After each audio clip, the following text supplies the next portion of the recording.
What's the meaning of court card?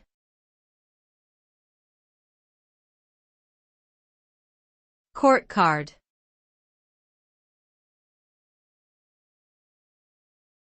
Court card.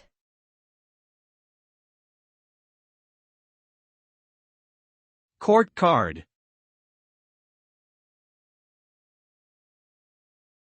Court card.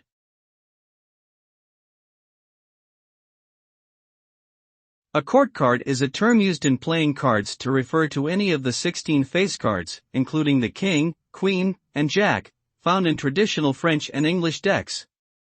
These cards often feature portraits of historical or mythological figures and are typically used in games such as poker, bridge, and solitaire.